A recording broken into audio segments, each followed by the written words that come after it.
اعوذ باللہ من الشیطان الرجیم بسم اللہ الرحمن الرحیم یا ایھا الذین آمنوا اتقوا اللہ، اے ایمان والو اللہ کا تقوی اختیار کرو، اس کی نافرمانی سے بچو، وابتغوا الیہ الوسیلۃ، اور اس کی طرف وسیلہ تلاش کرو۔ وسیلہ کہتے ہیں قرب کو۔ اذان کے بعد کی جو دعا ہے اس میں وسیلے کا مفہوم کیا ہے؟ نبی اکرم علیہ السلام کو اللہ سبحانہ وتعالی اپنا قرب عطا فرمائے، اشارہ۔ سورہ بنی اسرائیل میں بھی لفظ وسیلہ آئے گا آخری آیات میں قرب کے معنی میں۔ یا ایھا الذین آمنوا اتقوا اللہ، اے ایمان والو اللہ کی نافرمانی سے بچو، وابتغوا الیہ الوسیلۃ، اور اللہ کی طرف وسیلہ یعنی قرب تلاش کرو، وجاہدوا فی سبیلہ، اور اس کی راہ میں جہاد کرو، لعلکم تفلحون، تاکہ تم فلاح یعنی اصل کامیابی حاصل کر سکو۔ کیا بتایا جا رہا ہے؟ شروع میں فرمایا آیت کہ اللہ کا تقوی اختیار کرو، اور پھر کہا کہ اس کے حضور وسیلہ یعنی قرب تلاش کرو، پھر فرمایا کہ اللہ کے راہ میں جہاد کرو تاکہ تم فلاح یعنی اصل کامیابی حاصل کرو۔ تقوی اور جہاد کے بیچ میں قرب کا ذکر ہے، تو اللہ کا قرب محض بیٹھے بیٹھے نہیں ملتا۔ اللہ کے قرب کے حوالے سے ایک پہلو ہے بچنے والا، گناہوں سے بچنا ہوگا، اور ایک پہلو ہے کرنے والا، جہاد کرنا ہوگا۔ گناہوں سے بچنے بھی بہرحال محنت ہے، اور کرنے والے کاموں میں اللہ کا بندہ بننا ہے 24 گھنٹے تو جہاد ہے، محنت ہے، اسٹرگل ہے۔ اللہ کے دین کی دعوت، اس کا پرچار کرنا ہے، اسٹرگل ہے، جہاد ہے۔ اللہ کے دین کی اقامت، اس کے نفاذ کی جد و جہد کرنا ہے، جہاد ہے، محنت ہے۔ تو گناہوں سے بچنا اور یہ جہاد مستقل کرنا، یہ کرو گے تو اللہ کا قرب بھی ملے گا، لعلکم تفلحون، اور فلاح یعنی اصل کامیابی بھی ملے گی۔ ان الذین کفروا لو ان لهم ما فی الارض جميعا ومثله معه، بے شک جن لوگوں نے کفر کیا اگر واقعی ان کے لیے وہ سب کا سب ہو جو زمین میں ہے اور اس کے ساتھ اس جیسا اور بھی ہو، لیفتدوا به من عذاب یوم القیامت ما تقبل منہم، تاکہ وہ روز قیامت کے عذاب سے بچنے کے لیے اسے فدیے میں دینا چاہیں تو ان کی طرف سے قبول نہیں کیا جائے گا، ولہم عذاب علیم، اور ان کے لیے دردناک عذاب ہوگا۔ یریدون ان یخرجوا من النار، وہ چاہیں گے کہ آگ سے نکلیں، وما هم بخارجین منہا، اور وہ سے نکل نہ پائیں گے، ولہم عذاب مقیم، اور ان کے لیے ہمیشہ قائم رہنے والا عذاب ہے۔ دنیا میں محنت کرو، کل تمہاری حسرتیں ہوں گی کہ فدیہ لے کر ہمیں چھوڑ دیا جائے، سونا زمین بھر دے چھوڑ دیا جائے، قطعا نہیں۔ آج محنت ہے، کل نتیجہ ملنا ہے۔ اللہم اجرنا من النار، اے اللہ ہمیں آگ کے عذاب سے محفوظ فرما۔ اب چوری کی سزا ہے، اور جو لوگ بات کرتے ہیں نا مرد اور عورت کی برابری کی، وہ برابری ادھر آ رہی، سنیے گا۔ اللہ الگ الگ لفظ استعمال کر رہے، دیکھیں، والسارق والسارقۃ، اور چوری کرنے والا مرد اور چوری کرنے والی عورت۔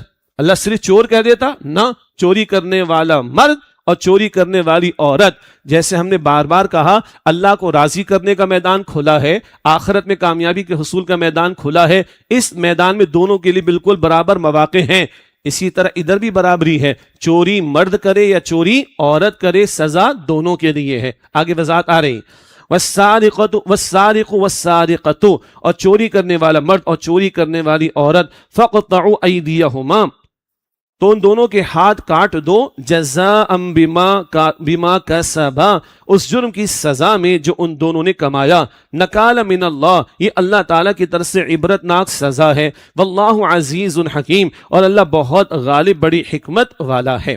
یہ اللہ کا حکم چوری کی سزا کے بارے میں، چاہے وہ مرد کرے یا عورت کرے، دونوں کے ہاتھ کاٹ دو، اس جرم کی سزا میں جو ان دونوں نے کمایا، یہ اللہ تعالیٰ کی طرف سے عبرتناک سزا ہے۔ کسبہ عمل کے کمانے کے لیے آگے ذہن میں رکھیے گا، واللہ عزیز حکیم، اور اللہ بہت غالب بڑی حکمت والا ہے۔ بس یہ سزا کا ذکر کوئی کر دے، او بھائی یہ تو پوری قوم کے ہاتھ کٹوا دیں گے، ساری قوم جو ہے وہ ہاتھ سے فارغ ہو جائے گی۔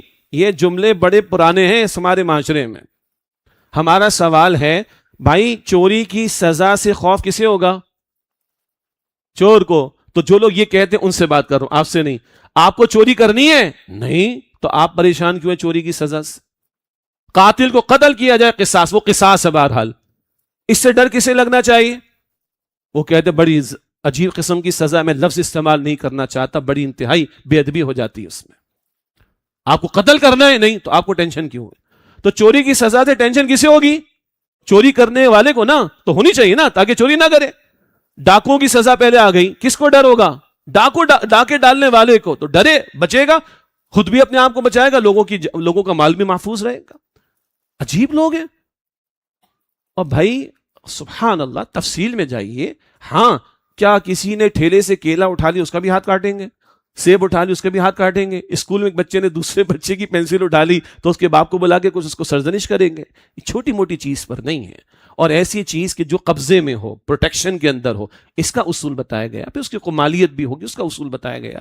پھر اس طرح کی سزائیں جو فکسڈ ہیں، ان میں 4 گواہ چاہیے ہوتے ہیں، خود دیکھا انہوں نے، نہیں چلے گا۔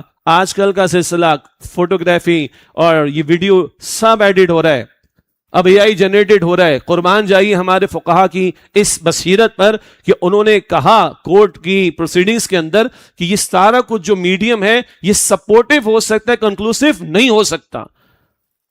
آج تو کیا کیا کس کس کی تصویریں نہیں بنائی جا رہی، کس کس کی لپسنگ میچ نہیں کی جا رہی، کیا کچھ نہیں ہو رہا۔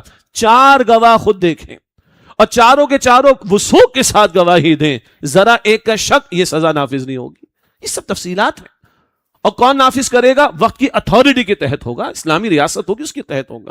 ان سب تفصیلات کو پڑھیں تفاصیل میں جا کر، لیکن سزا یہی ہے چوری کی جو بتائی جا رہی، ہاتھ کاٹے جائیں گے۔ پھر پہلی مرتبہ چوری کرے تو دایاں ہاتھ کاٹا جائے گا، یہ ہاتھ گیٹا جسے کہتے ہیں، دوسری کرے تو دوسری مرتبہ کرے دوسرا کاٹا جائے گا۔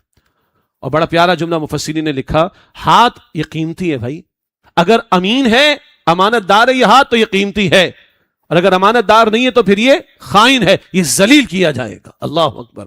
یہ ہاتھ اگر امانت دار ہے بندہ تو یہ ہاتھ امین ہے، یہ عزت کے لائق ہے، اور خیانت کرے گا، یہ ہاتھ چوری میں استعمال کرے گا بندہ تو یہ ہاتھ کے لیے ذلت ہے، اس کو کاٹا جائے گا تاکہ لوگوں کو عبرت حاصل ہو۔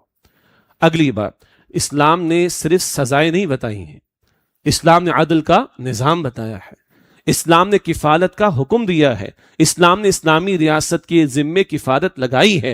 فرات کے کنارے کتا بھی بھوکا مر جائے تو سیدنا عمر فرماتے کہ میں اس کا جواب دے ہوں گا رضی اللہ تعالیٰ عنہ۔ تو وہ اسلام کا سوشل جسٹس، اسلام کی وہ عدل کی تعلیم، اسلام کا وہ سوشل ویلفیئر کا پہلو، اسلام میں اسلامی ریاست کے حکمرانوں کا کفالت کا وہ پہلو، اس سب کچھ کو بھی ذہن میں رکھیں۔ اس کے ساتھ سزائیں، صرف سزائیں نہیں مگر سزائیں بھی ہیں، تبھی لوگوں کی جان، تبھی لوگوں کا مال، اور تبھی لوگوں کی آبرو محفوظ رہے گی۔ ہر چیز کو کلیئرٹی کے ساتھ دیکھنا چاہیے۔ اور اب آئیے حدود و تعزیرات۔ قصاص میں کیونکہ بدلہ بلکہ قصاص میں معافی کی گنجائش ہے نا، تو قصاص کو الگ بیان کرتے ہیں۔ مقتول کے وارث معاف کر دے تو قصاص بدلہ نہیں لیا جائے گا، قتل نہیں کیا جائے گا، وہ معاف کیا جا سکتا ہے۔ زخموں کا بھی بدلہ جو ہے وہ معاف کر سکتے ہیں، یعنی قصاص نہ لیا جائے، تو قصاص کو الگ بیان کرتے ہیں۔ حدود کیا ہیں؟ جیسے کہ آیت محاربہ کی بات آ گئی، پھر یہ چوری کی سزا آ گئی، پھر زنا کی سزا کا ذکر آئے گا سورہ نور میں، تہمت زنا، کسی پہ زنا کی تہمت لگانا، اس کا ذکر آئے گا۔ یہ فکس سزائیں ہیں۔ پھر صحابہ کے طرز عمل سے اور حضور کی تعلیم سے شراب کے اوپر بھی سزا کا معاملہ ہے۔ یہ فکسڈ سزائیں ہیں، جو فکسڈ ہیں، معین ہیں، ان کو حدود کہا جاتا ہے۔ ادھر جرم ثابت ہوگا تو سزا نافذ کی جائے گی، پھر تفصیل میں نے آپ کو بتا دی، ثابت ہوگا سزا نافذ کی جائے گی، یہ حدود ہیں، یہ فکسڈ ہیں۔ اس کے علاوہ جو جرائم ہیں وہ تعزیرات کے ذیل میں آتے ہیں، یعنی جن کو فکس نہیں کیا شریعت نے، تو جرم کی نوعیت ہلکی سے ہلکی بھی ہو سکتی ہے اور شدید ترین بھی ہو سکتی ہے۔ اس جرم کی نوعیت کے اعتبار سے وقت کا قاضی یا جج مناسب حال سزا دے گا۔ جو ہلکی اتنی بھی ہو سکتی ہے کہ چند ہزار کا جرمانہ ہو، 2-4 کوڑے لگا دیے جائیں، اور اتنی شدید ترین بھی ہو سکتی ہے کہ کسی کو قتل کیا جائے۔ اللہ اکبر۔ وہ تعزیرات کے ذیل میں۔ اس مقام پر مفتی شفیع صاحب رحمۃ اللہ علیہ، جو مفتی تقی عثمانی صاحب کے والد مرحوم ہیں، ان کی جو معارف القرآن تفسیر ہے اس کا مطالعہ کیجیے گا۔ بڑی تفصیل سے حدود کیا ہیں، تعزیرات کیا ہیں، یہ گواہوں کی ضرورت کیوں ہے، یہ سخت سزائیں کیوں ہیں، ان کے نفاذ کی حکمت کیا ہے، ان کے نفاذ کا طریقہ کار کیا ہے، خاصی تفصیلات وہاں بھی، اور تفہیم القرآن مولانا مودودی علیہ رحمہ کی وہاں پر بھی تفصیلات آپ کو انشاءاللہ مل جائیں گی۔ اس کے بعد واللہ عزیز حکیم، اور اللہ بہت غالب بڑی حکمت والا ہے۔ فمن تاب من بعد ظلمہ، پھر جس نے اپنے ظلم کے بعد توبہ کی، وہ اصلح، اور اپنی اصلاح کر لی، فإن اللہ یتوب علیہ، تو بے شک اللہ اس کی توبہ قبول فرمائے گا۔ ان اللہ غفور رحیم، بے شک اللہ بہت بخشنے والا، نہایت رحم فرمانے والا ہے۔ یہ توبہ کون سی ہے؟ پہلے بھی ذکر ہوا تھا، یہ سزا تو نافذ ہوگی، یہ سزا، یہ جرم ثابت ہو گیا، حدود والی بات، ہاں حدود والا جرم ثابت ہو گیا، سزا نافذ ہوگی۔ سزا نافذ ہو جائے، یہ بندہ توبہ کر لے، دنیا میں پاک ہو گیا، آخرت میں بچ جائے گا۔ سبحان اللہ۔ آخرت میں بچ جائے گا. یہ آخرت کے بارے میں بیان ہو رہی ہے کہ فَمَن تَابَ مِن بَعْدِ ظُلْمِهِ وَأَصْلَحَ، پھر جس نے اپنے ظلم کے بعد توبہ کی اور اپنی اصلاح کر لی، فَإِنَّ اللَّهَ يَتُوبُ عَلَيْهِ، تو بے شک اللہ اس کی توبہ قبول فرمائے گا. إِنَّ اللَّهَ غَفُورٌ رَحِيمٌ، بے شک اللہ بڑا ہی بخشنے والا نہایت رحم فرمانے والا ہے.